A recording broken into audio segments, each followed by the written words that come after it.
હજુ આપણો સમાજ એ પ્રકારે વેપાર ધંધા રોજગાર કે નોકરીની અંદર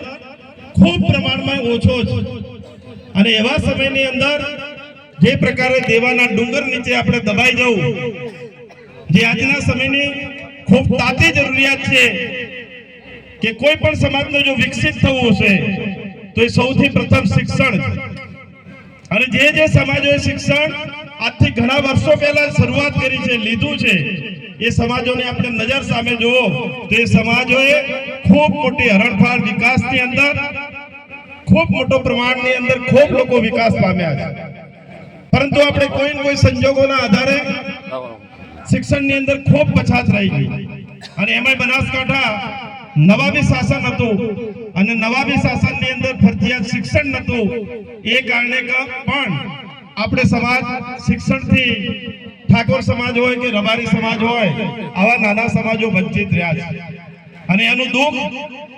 એનો પ્રોબ્લેમ એનો પ્રશ્ન આપણે સૌએ અત્યારે ભેગા થઈને એના વિચાર વિમર્શ માટે આપણે ભેગા થઈએ છીએ ત્યારે મારી સૌને અપીલ છે કે જે પ્રકારે સમાજના શ્રેષ્ઠીઓએ આગેવાનોએ રાજકીય આગેવાનોએ આવા બાપજી જેવા ધાર્મિક આગેવાનોએ સમાજ માટે આટલી મોટી ચિંતા કરી અને સમાજ માટે એક ખૂબ સારો નિર્ણય જ્યારે સામાજિક બંધારણ માટે જ્યારે કર્યો હોય ત્યારે એ ખૂબ મોટું પુણ્યનું કામ છે ખૂબ મોટા યજ્ઞનું કામ છે અને આ યજ્ઞના કાર્યની અંદર ઘી પૂરવાનું કામ તમે સૌ લોકો બેઠા છો એમણે દરેક પોતાની ફરજ સમજીને કરવાનું છે કોઈ પણ નાનું મોટું ક્યોક પણ તોડ થતો હોય તો પણ એને સમજાઈને એમને પહોલાઈને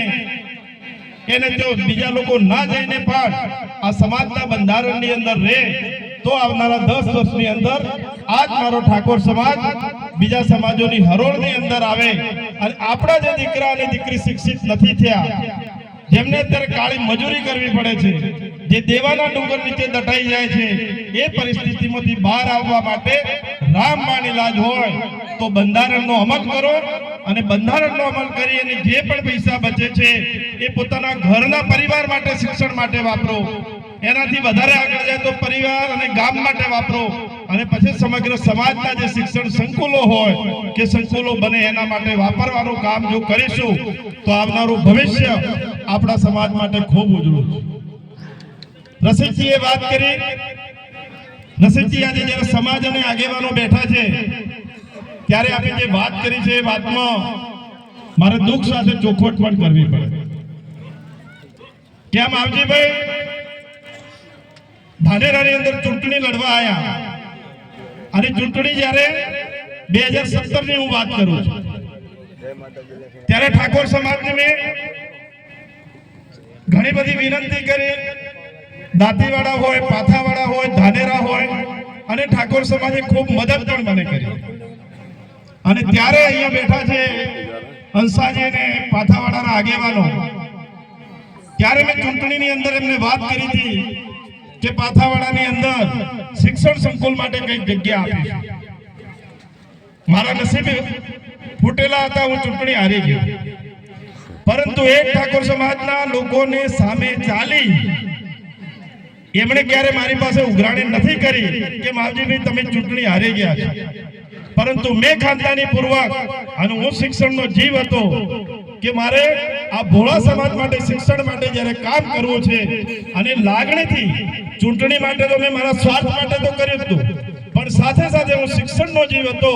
કે ઠાકોર સમાજ માટે જો શિક્ષણ થશે શિક્ષણ માટેની જો સંસ્થા બનશે એની શરૂઆત જમીનથી થશે તો એનામાં ગ્રાન્ટો આવશે કોઈ લોકો દાન આપશે કોઈ પણ પ્રકારે દાન આવી અને સમાજનો એક શિક્ષણનું સંકુલ ઊભું થાય એ માટે બધા આગેવાનોએ સામે ચાલી અને 3 વીઘા જગ્યાનો મેં એમને કીધું કે તમે ટ્રસ્ટ બનાવો બધા ભેગા થઈ અને ટ્રસ્ટના નામે હું તમને દસ્તાવેજ કરી આપું મેં દસ્તાવેજ કર્યો મેં કોઈ પણ જાતની તેઓ આગળ કોઈ સ્વાર્થ રાખ્યો નથી કે મારું અંદર નામ રાખો મારી તકતી રાખો કોઈ પણ પ્રકારે રાખ્યું નથી અહીંયા બેઠા છે એ બધા એના સાક્ષી એના પછી 2022 ની ચૂંટણી આવી ચૂંટણીની અંદર ઠાકોર સમાજે આખી મારી